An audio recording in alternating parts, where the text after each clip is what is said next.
Welcome back to the Through the Veil podcast. I'm Elle, and this is the podcast where we seek to demystify, develop, and celebrate our gifts, all through a faith-based lens. Today, Camille is not with us, but we have Rachel, the lovely Rachel, substituting. She's our editor that we love. And we are interviewing with Dr. Kelly today. Hi, Dr. Kelly. Hi, I'm glad to be here. Dr. Kelly is going to walk us through AKASHIC Records, which is a subject that we haven't yet approached. So we're really excited to dive into this today. Dr. Kelly, do you want to go ahead and introduce yourself to us? Do you prefer Katherine, or do you want the whole Dr. Kelly title? Well, I appreciate that. Yeah, I appreciate you asking that. I'm actually a pretty casual person, and I tell people it's like I had the student loans to prove that I had that education, so I don't need to be called doctor. So yeah, you can just call me Katherine. That's just fine. Beautiful. Do you want to give us like a little intro about who you are and what you do? Yeah. So I am a holistic health psychologist and soul healing specialist. And really what that means is that I've been trained traditionally as a psychologist, but in my own time, I started weaving in a lot of holistic health and integrative health and spiritual health. And because of my own spiritual experiences from a very young age, all the way up to where I am now, which, you know, a lot of people would consider some of that crazy, to tell you the truth. But being a psychologist, it's like, I know it's not. So that is actually one of the reasons I do soul healing, is to help people understand that a lot of the things that people consider to be woo or consider to be a little bit out there, really, it's very common kind of experiences. So I do a lot of soul healing work. I do, as you mentioned, AKASHIC record readings. I do past life readings. I do soul realignment. I do a lot of different forms of soul healing. I've created my own soul health model. There's all this kind of stuff that I kind of weave together. And so it's really fun to have conversations like this to spread the word and just answer questions. So for our audience base, the term soul healing may be something that some people are unfamiliar with, and it might seem pretty obvious, the meaning of that, but do you want to go into what that means? So soul healing to me. So when I talk about traditional healing, of course, we're talking about the body and the mind. But as far as I'm concerned, the biggest aspect of who we are as beings, and I'm not going to say human beings, I'm going to say beings, is basically the soul. Again, I was trained very traditionally, but I learned very quickly that we were missing some major parts. And so the soul, to me, I don't use it as a religious term. I use it basically to describe the essence of who a person is. So it's the unique and authentic self that individual has. And since there's literally 8.6 billion people on this planet, that means there are 8.6 billion different souls. And no soul is alike. And so when I approach healing, I really go into the soul kind of realm to help them understand, number one, how are they functioning as part of the human condition? Because the human condition is actually, I think, very complicated, whereas the soul is quite simple. It's just the human part of us gets really mucked up by all of our challenges and situations and traumas. So when I talk about soul healing, it's literally helping a person get in touch with the essence of who they are to help them identify kind of the layers of things that have been piled upon them as a human, but it's affecting who they are and how they function. Sometimes it is by doing intuitive work. Sometimes I do the past life work. Sometimes I take them into deep, what I call soul journeys, where it's a very deep meditation or a kind of a visualization process. Soul healing to me is kind of an umbrella term for so many things. And I can give you lots of examples throughout this talk if that helps, because Yeah, I think it always helps. Examples are really grounding. I have an 83, and I think this is so precious. I have an 83-year-old client who tracked me down recently. I haven't met her yet, haven't done a session yet. But when we talked to schedule this session, she said, I'm 83 years old. I want to make sure that I'm doing everything else right that I can before I die and come back. So I'm going to do an AKASHIC record reading for her and kind of look at her soul path and see if there's any soul wounds that are left over. And that could be, unfinished trauma. That could be, and I mean, when I say unfinished trauma, I'm talking about this lifetime or previous lifetimes. I'm going to talk to her, I'm going to go in. She wants to know, is there anything else I'm supposed to accomplish before I die? And so it's like going into the AKASHIC records, and I'll explain what that is real quick since you asked. So the AKASHIC records are the etheric or the energetic records of everything past, present, future. Now, I always give the caveat that when I'm talking about future, a lot can change what happens in the future according to free will, your own free will, the free will around you. So when someone wants to know their future, you have to talk in generalizations because honestly, there's so many things that can change before that actually comes true. I mean, you have all these different possibilities, but I can usually see a trajectory of what's going to happen according to what I've seen from their past. And so when I talk about the Akashic records with people, I tell people it's like flipping through the chapters of their life and their lifetimes. So I can energetically see or hear or sense kind of what their path has been like. And because I've been trained to do some deeper Akashic record work too, I can also help people understand how their soul was created, where their soul is created. A lot of times I weave in like astrological personality, because basically astrological personality lays out kind of the life lessons that you're supposed to have in this lifetime. Your astrology does not stay the same for every lifetime. I talk about soul age and how that affects people. I mean, there's all these different things I can weave in. And that's why I love what I do is I can integrate really the traditional with the holistic or the spiritual and bring people so much further. Right.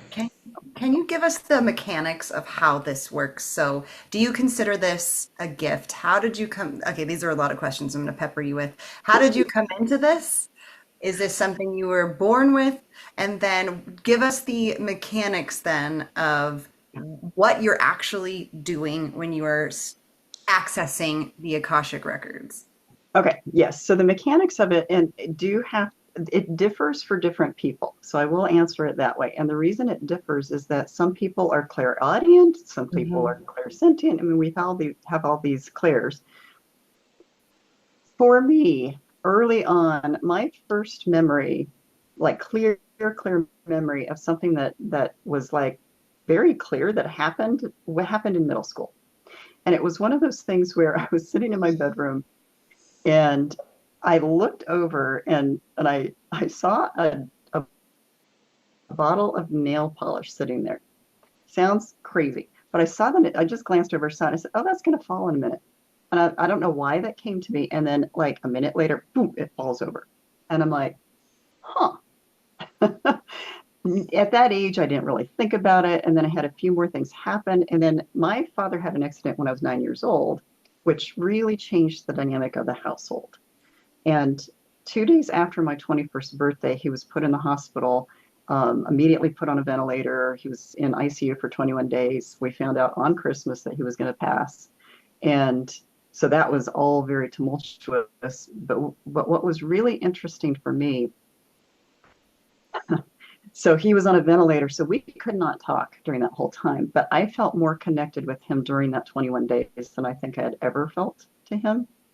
And it was just the energetic exchange. But that night, on Christmas Day, when they said, okay, he's not going to make it, the priest came to bless him. The nurses said, well, and he went into a coma. And they said, you might as well go home. We don't know how many days this is going to take. They were thinking it was going to take 4 or 5 days. We go home. Of course, everybody's just in this state. I go to bed at like 11, and I wake up with a dream, and I'm telling this story because this is just how it happened for me. I wake up with this dream that I was sitting there in a conference room talking to my dad, and all of a sudden the lights go out, and I'm calling to him. And in the dream, I was just kind of hearing my voice echo against the walls, but it was pitch black. I could not see anything. I was calling to him.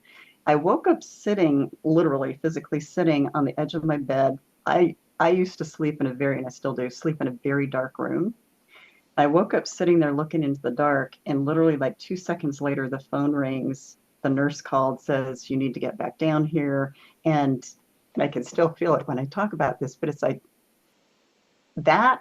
And he died. We got down to the hospital. He died like 45 minutes later.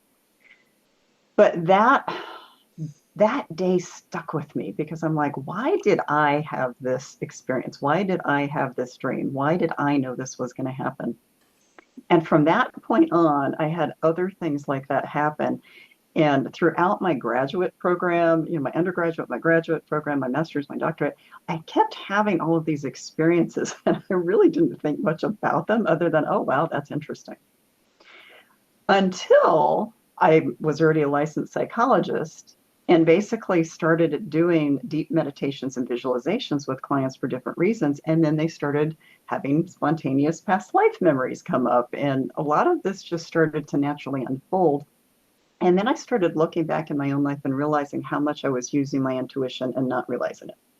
So being a credentials person, I thought, well, let me go get trained to do this. So I actually have a certification behind me because, you can't get, 2 master's degrees and a doctorate and then think, oh, I'm just going to start doing this stuff. So I did some training for the Akashic Records. I, at the same time, was doing training with Brian Weiss for the past life regression therapy, was doing all these other trainings. And so it was happening without me realizing it was happening. But then I did go back and get some formal kind of fine tuning so that I could put myself in that place. Does that all make sense? Mm-hmm. So for me, what I do, and I think that's why I said everybody does things differently. When I go into the records, I'm tuning into the energy of that person's soul. And I always have a conversation before I schedule a session because I want to hear their voice. And to me, I call that the energetic signature of that person's soul. And so right before their session, which could be 6-8 weeks later, what I do is I tune back into the energy of their voice. I may not remember their voice, but I remember the energy. And so it's the energetic transmission of information for me that I get. And sometimes I see visions and images. Sometimes I get names. It just depends on what that person is looking for as part of like solving whatever problem they're calling about. But for me, it's all through energy. Mm-hmm. Other people do it through audience. Visions. Yeah. So it just depends on the person, but I'm such an energetic like conduit. That's how it happens for me. Right. We would call that clairsentient. So you're in your body, in your feeling of the movement and the like the physical awareness of the energy around you, moving through you.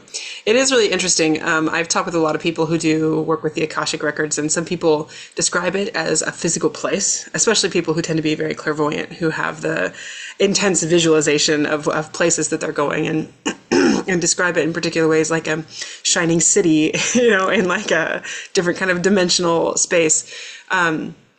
I think it reminds me a lot. We had a conversation last year with a physicist, and it was fascinating him talking about the energetic levels in quantum physics that we're just now starting to really gain understanding of, right?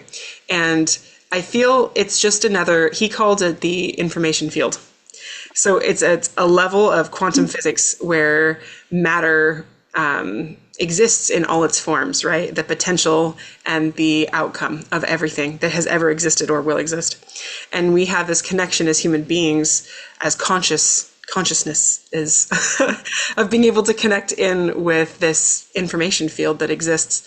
And I kind of imagine that the Akashic Records is just a name.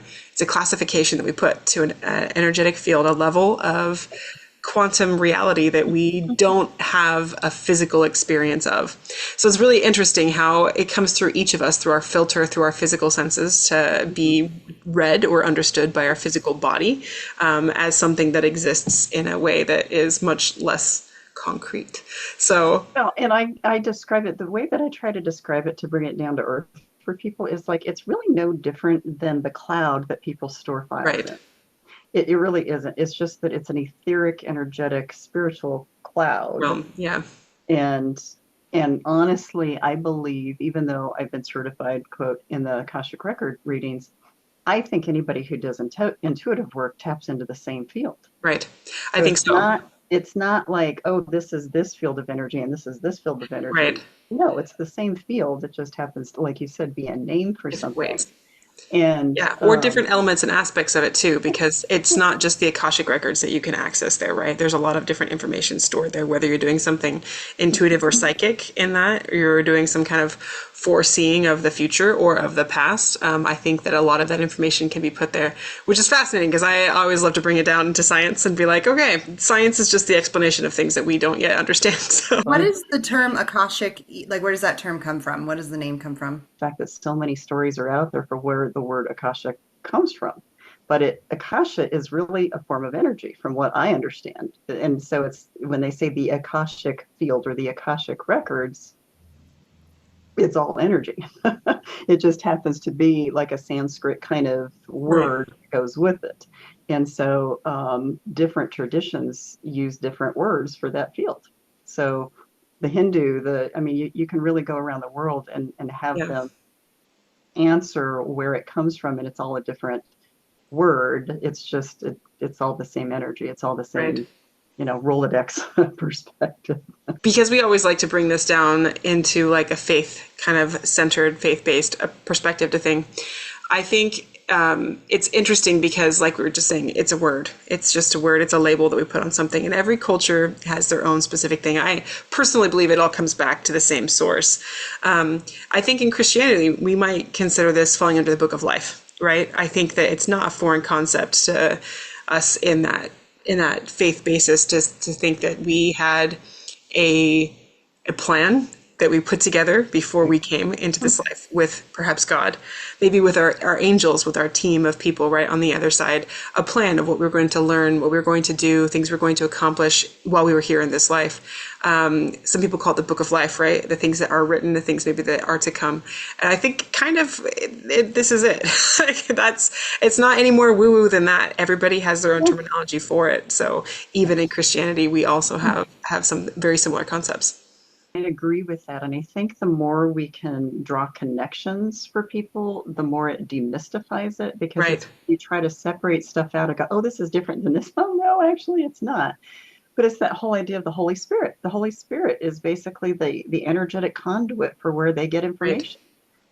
Same thing. And honestly, when I get information, I never say it, I always say they, because it's a collective of energies that are providing the information. It's like a I don't know, energetic council Right. perspective. And even my own spirit guides, I call them they. I don't call them it or, individualize them, because spirit is and boy, we could get into a whole new topic with that, but the idea of spirit is that energetic conduit of all of the helpers that are out there that are Right. providing information. So yeah, I do think that it's fascinating when you start looking at semantics, because Yeah.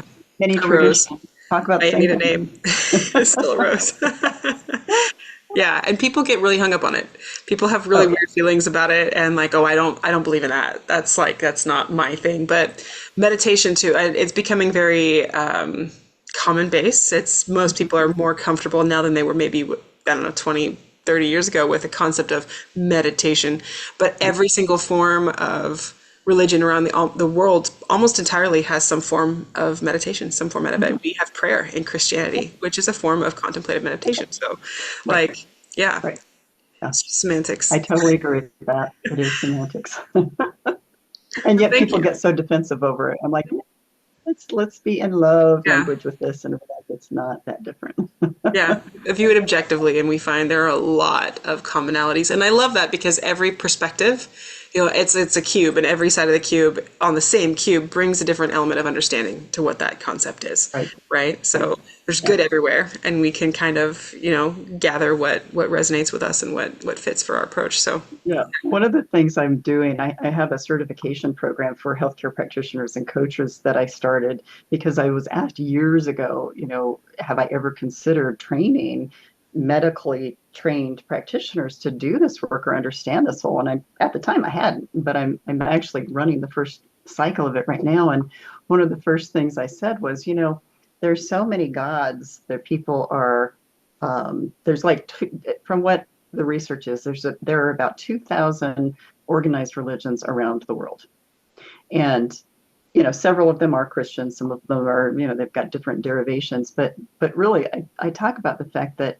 if there's that many religions and that many gods that are kind of worshipped, well then there's got to be something bigger than all of those that created those. And so that's where that collective energy comes from is, we have to have something to anchor us. And so to me, I love religion. I love the fact that people are anchoring to something that brings them peace. That's the whole point. it's just when there's clashing that it's, when you realize it's all the same stuff, but that there's just a different name for it. Yeah. That's part of our evolution. That's part of where we're supposed to be going toward. You said that you talked about source and then you talked about individual souls like creation when they were made, and something you've mentioned on your website talks about like old versus young souls. Can you get into that, like what your belief system is for one, what source is, and then two, that soul creation? So I don't like the word hierarchy, but I do think there's like a stepwise process to understanding all of this. So, you have the soul, which is the individual part of us. You have the soul's spirit, which is basically the energy that particular soul emits and also translates information and kind of lives through. Then you have the higher self, and the higher self is, a little bit different than that person's spirit. And then you have basically spirit, which is again the energetic collection. It's like the conduit of all the information system between all of the guides and helpers and everybody that's out there. Then you have God, then you have universe, you keep going, and then you have source. And so basically source is where everything comes from, but it's really all, this is where Ella and I were talking. It's like it's all the same stuff. It's just that we have different ways of getting to source. So every religion on this planet comes from some form of source, but that's the unknowable. That's where research is never, in our lifetimes, are never going to get to that point of actually being able to pin down what source is. They never can pin down what a soul is either. So that's why they've left it out of traditional training because they can't measure it. They can't put research into it. So to me, source is that piece. So there are a few books that are out there about soul age, and being a psychologist, what I have found over time is that it can be very helpful to understand how old a soul is and how they are coping with life, because that will help, number one, a practitioner know how quickly they're going to overcome something, because older, wiser souls overcome Maturity. much. Yeah, it's soul maturity. That's literally what it is.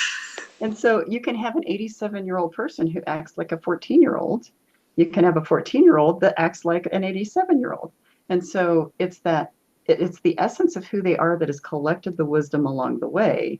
And, there's the books that are out there. I'm not trying to diss them, but they're not very explanatory. They're not very helpful for people to go, oh, well, if a person is a toddler soul, well, how do you interact with them? And so I actually created a soul age spectrum, and I broadened the information that's out there from the other people. There's like I said, there's several books that are out there on soul age, but they're just, to me, they're not very helpful because you don't really know what to do with them. But I have 10 different stages of soul development, starting from infant soul all the way up to ancient soul. And I've created kind of because I'm a nerd, I created a chart to help people understand kind of what the virtue is that they're supposed to overcome, what their milestone is, what their personalities are like, what their general challenges are. So I've really kind of helped people understand pretty systematically, oh, so if I have this child that's acting like this, if I understand kind of what the soul age is, this is how I can learn to communicate with them better or parent them differently. Or vice versa, which is often the case, if you are a child or even an adult child, but you had a very challenging parent, a lot of times it's because they were a much younger soul than you were. And I tell people, you can only parent up to your soul level, because if you have an older soul child than you're probably not going to be able to parent them the way that they need to be parented, because they need more depth. We have, in our faith background, we have a very, I guess, somewhat similar concept of a doctrinal belief that there was a whole pre-earth experience as a soul, from like the conception of your soul, right, up through your entry point into your earth life. And we don't know exactly when each individual soul was organized, as in like created and or birthed, by God. Organized matter is what we generally usually call it. And that it is a very interesting concept, because it's a huge, vast amount of time that we can't begin to conceptualize, because it's like the eternal nature of a soul, right? Is kind of the concept here. And so it's interesting to think about. It's a very similar application where you don't know what experiences your soul had, or how old, or what development you had, or, soul school, or like these kinds of things. And maybe interacting with someone else on their level, maybe they are a little bit newer or, they went to a different degree of preparation than you did. So it is that psychologically, that's a very interesting concept to relate to human beings on a different level and understand their challenges and where they come from, that probably most people don't think about, but I could see it's like a personality test or like a child placement, like a family role, like are you the oldest, the middle, or the youngest? That's a very interesting way to approach human psychology and how interpersonal relationship at a completely different level. And that's why I keep saying, my sort of tagline that I keep using now is bringing ancient wisdom to the modern soul, because we have to start understanding how all of this is woven back. And like I said, the thing I hear the most is that is the first thing that makes sense. So it's really nothing new. We just have to weave that information back into where we are now. You had to distill, this collection of stories and clients you've worked with and experiences you've had. What is the thing we're constantly missing as humans that you wish was just more common knowledge? Like what is it that we're always missing? Boy, that's a big question, but my first thought was a question I had from a client way, way back. And this was probably 15, 20 years ago. And hopefully this will answer this. At the end of a session, a client asked me, and this was my last session of the day, she asked me, what do you think all humans are here to accomplish? And very quickly I said, to find their truth and keep it. And very simple. That's what all of us are trying to do. And yet the human condition and society and the world at large and old belief systems and all this stuff keeps us from being who we are. And so then we would link in that whole idea of the idea of, our major earth lesson, our umbrella life lesson is learning love and self-love. And so by finding who you are and keeping it, which is why I said to find our truth and keep it, that is about learning to love yourself regardless of what any other soul on this planet thinks, because of the fact that that's the only way we get back to source, which is all loving anyway. How do you find that this helps people, this modality, this tool, which, I think it kind of blends along with that, because it's like, I think one of the big things is people that we're searching for is purpose as human beings. Humans are purpose-seeking creatures, right? We try to put meaning behind everything we're searching for it. And so what is the purpose of what we're doing? If that purpose is to come to a authentic point of love, of true charity, of true connection, of true understanding, both interconnectively and self-connectedly, like with who you are and who you are meant to be, and with everyone around you, who they are and who they are also meant to be, their deepest level of potential at like a soul degree. I think that is a transformative experience. And in Christianity specifically, but also in like Buddhism and Hindu and a lot of these other, large religions, it is very much the same. It's like coming back to that still point of self, coming back to the core essence of all those things and interconnectedness. So, I think that is a really transformative concept.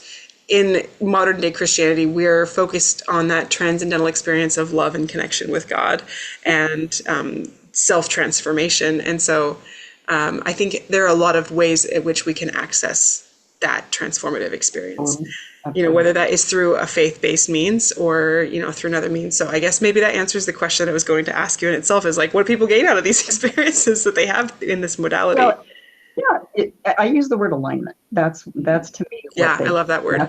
And that's where I try to get people. I just want them to align as best as possible for themselves and with themselves so they can live their best life. And so I like the word alignment, and to me, that's what it's all about, is trying to recognize what's misaligning you and keeping you from who you are. And a lot of that is our wounds. A lot of that is the other humans that have wounded us. So being a psychologist, it's to me especially useful to, do therapy with people or do soul healing with people to get them back to their true north. But it's really hard to do that with all the layers of wounding that we carry. And all of us carry wounding, whether it's ancestral or this lifetime. So it is, but we have to learn self-love and realize that getting to that alignment takes self-love. Yeah. I heard an interesting concept. I've never heard it described or interpreted in this way before, but it reminds me of, I heard someone, like a religious scholar, interpreting the word sin, which is a really Western, I guess not necessarily Western because it comes from, Middle Eastern Christianity, but like a very modern concept in Christianity that we're a bit obsessive over, right?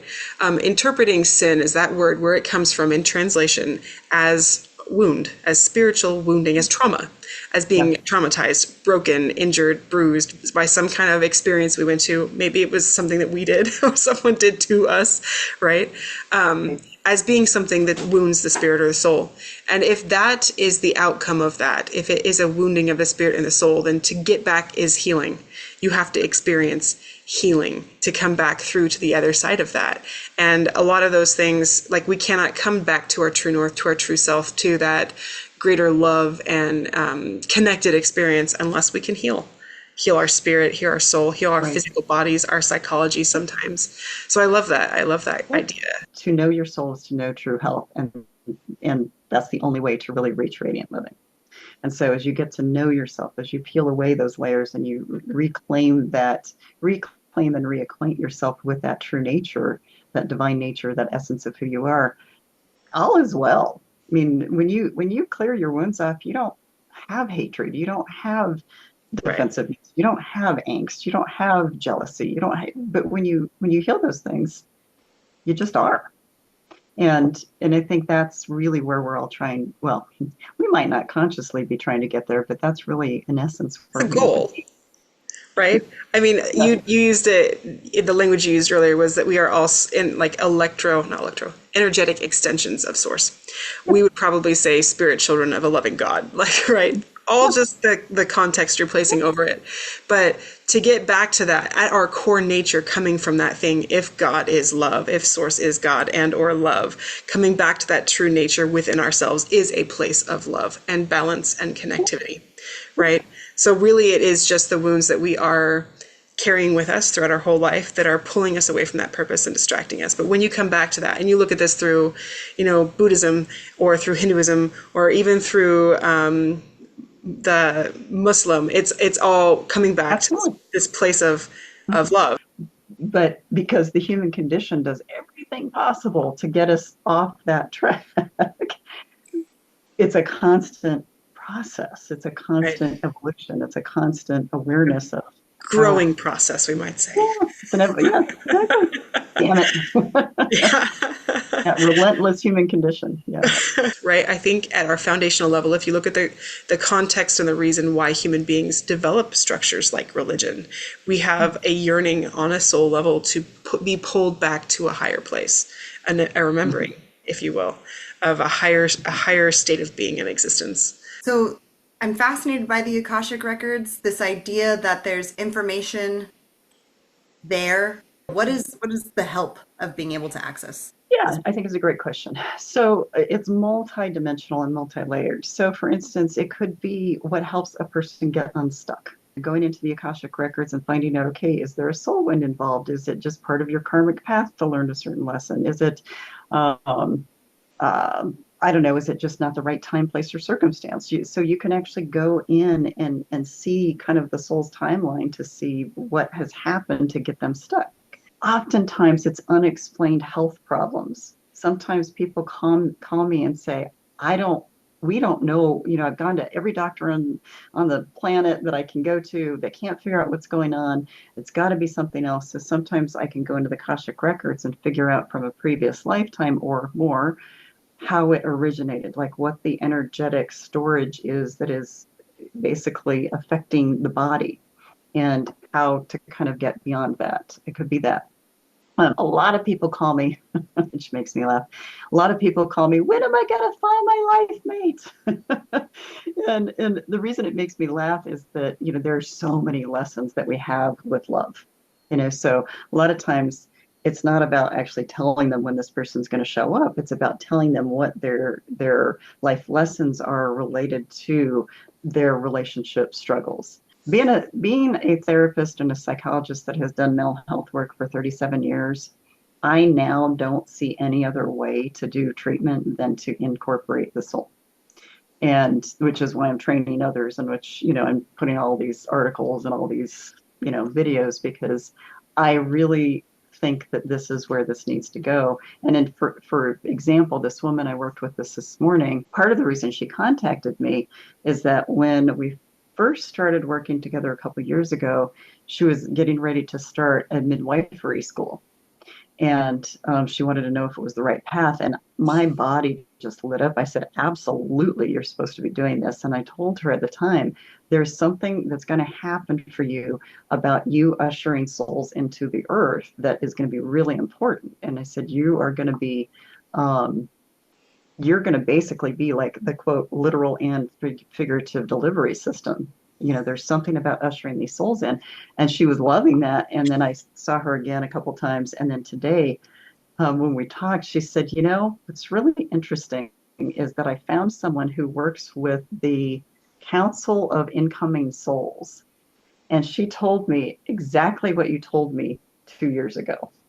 And so then I helped her understand what's going to happen in the next 10 years and how to help her really, what kind of training she needs next. And she's like, oh my God, I was just looking at a training like that. So sometimes it's about helping them on their life path and finding their soul's purpose. So there's lots of ways it can be beneficial.